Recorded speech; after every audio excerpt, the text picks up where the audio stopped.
What is up, everybody? Welcome back to Crucial Farms. In today's video, I'm going to just quickly go over what I've been doing for the last month, what is coming up, and what is growing and blooming this year. So first, my wife's weeping cherry tree has already bloomed all of its flowers, and the bees are loving it. There are bees everywhere. We mulch this guy, and well, it's doing good.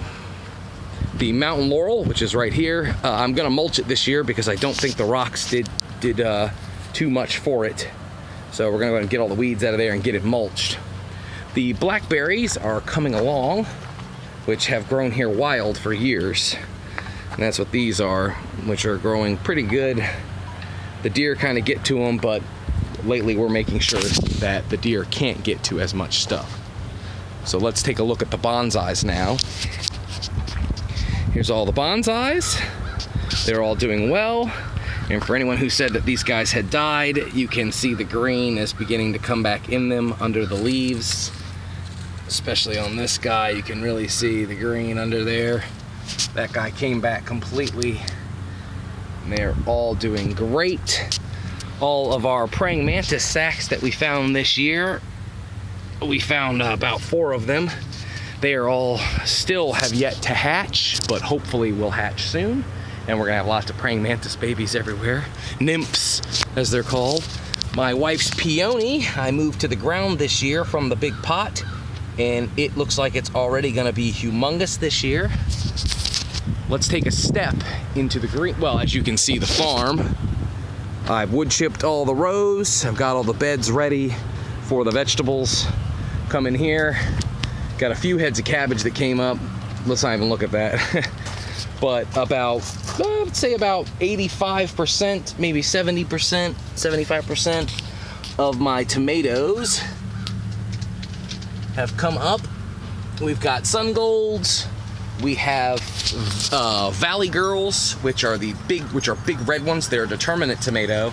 And we have, well, it's a number, and they're big orange tomatoes. So my wife has named them COTs, so they're crucial orange tomatoes. I love it. I've got a couple, and when I say couple, I mean just a few, looks like Serrano babies actually coming up, which is, I mean, that's fantastic. I didn't think any of those guys would make it.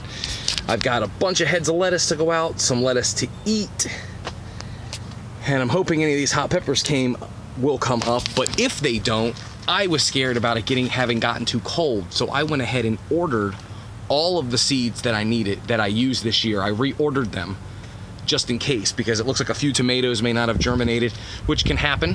I like the 1 seed per hole method because, well, seeds are expensive. Okay, let's move on. My wife's brand new roses that I planted for her. This is a red one, an orange one, red one, orange one. And they're going to grow up. They grow about around 6 feet tall, so they should come up to the top of the fence, which is 6 foot. And we're hoping the fence will be enough for them to bush. They're away from anything that could eat them, which I don't know how many things would eat them because it'd be quite painful to chew on that. Anyway, now we have the brand new area that I spent the last 2 weeks constructing. The new fenced-in area, you can see there's a fence across the back for just a little bit of added privacy. We have chicken wire around the other 3 sides to make sure maximum light gets in. I limbed up a bunch of the trees above, which are a couple oaks and a few tulip poplars. I've still got a couple things I need to cut out of there, a lot to clean up. But my wife demanded that I build her a rose trellis where the entrance is. So we already have roses planted here and on the other side, which will grow up and over the top, which should look really, really nice. Let's go ahead in.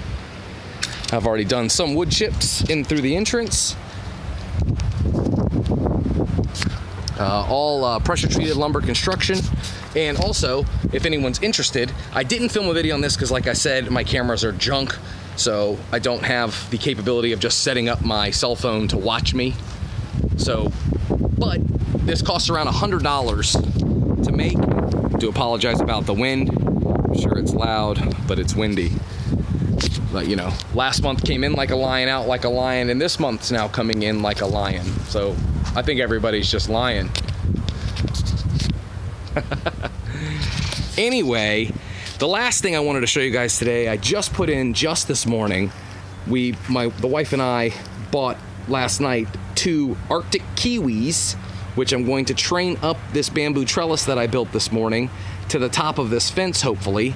And each of these plants can produce about 100 pounds of little fruit that apparently kind of taste and resemble kiwis on the inside, I guess, maybe the flavor. But they're called Arctic kiwis.